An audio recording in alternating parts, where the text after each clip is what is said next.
Hi everyone, Jed Brown here at Low Season Traveller. So I'm here at Manchester Airport yet again, looking to go today to Dublin for the day.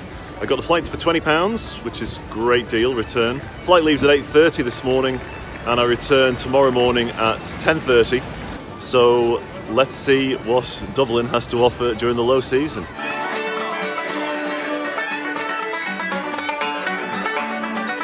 So it's now 10 AM. I'm here in Dublin. The best way to get from the airport to the city centre is to take what's called the air coach, €12, and that's return. And that brings you here to O'Connell Street, or you can actually get off further down near Trinity College. As luck would have it, the Tourist Information Office is just by where the bus leaves you as well. So I'm going to head in here, see if I can get some tips as to what to do with my day. Now, job done. Got a tour then booked for this afternoon. Going to Glendalough and County Wicklow, the Garden of Ireland, and that costs €24, and that was with Paddy Wagon, which again was here on O'Connell Street. So just had an interesting chat there with a couple of people from Ohio in the United States. It was just interesting. They were telling me how they were thinking about coming last week, which was Patrick's week, and obviously it was way more expensive, the flights were more expensive, the accommodation was more expensive. They were also saying that they choose consciously to travel during the low season because the prices are cheaper. But again, they were just saying they don't like all the mass crowds that you get when you're somewhere in the peak season. But they were interested in lowseasontraveller.com, so that's more converts for the site as well. That is Temple Bar down there, which maybe we'll head to later for a ridiculously overpriced pint.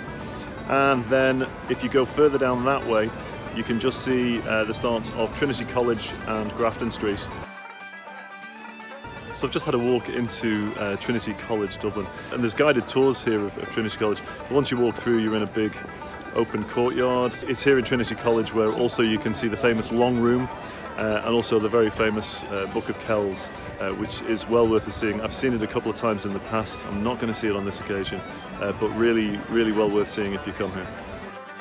We've just come out of Trinity College and we're just having a walk down. You know, there's a lot of buskers around. We've got the beautiful flower sellers here, and there's a lovely little place that I'm just coming up to, and it's called St. Teresa's Church, and it's just down a little side alley. Let's just have a look and see if I can show you quickly.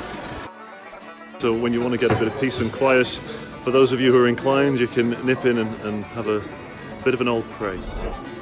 So in the tradition of moving famous landmarks around Dublin, behind me is the statue of Molly Malone, affectionately known as the Torch with the Cart. That's the Molly Malone statue, very famous, selling her cockles and mussels, apparently alive. So I'm just about to go into the History of Dublin Museum, which is meant to be brilliant, lots of U2 artefacts and the full story of the history of Dublin. It's a fascinating museum. I couldn't recommend it highly enough to everybody.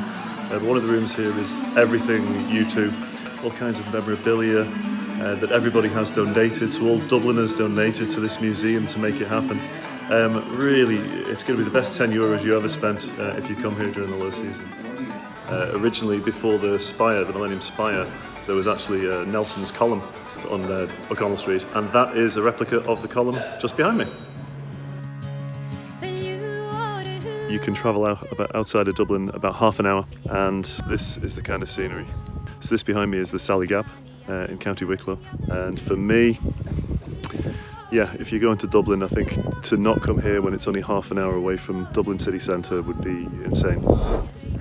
So here I am in Glendalough. This is an ancient monastic settlement founded by St. Kevin. I'm not sure if he was a real saint. That seems to be a little bit unclear whether we want to call him Brother Kevin or Saint Kevin. This is the main round tower, one of the best preserved round towers. If you're coming to Dublin, make the effort and go half an hour outside and come somewhere like Glendalough. You know, you can go to Dunleary, you can go to Bray, you know, plenty of options. You don't have to stay right in the city centre. So if you want to avoid the crowds, get outside of the city. That would be my advice. So after a hard day, I'm just going to go out now and see what Dublin's got to offer in the evenings, and I'm going to just start off by having a cheeky pint Cheers, sláinte. They began, everything haram, my soul says I'm a shillelagh, I'll a fly, call it boys or boy, and saw I was a hobbling with a low and hooray, join in the affray, quickly clear the way for the rocky road to Dublin, 1 to 3 for 5, on the hay. So, thanks for joining me on low season Dublin. Thoroughly recommend Dublin and certainly Wicklow during the low season. I just hope you're all as lucky with the weather as I've been. That's me out.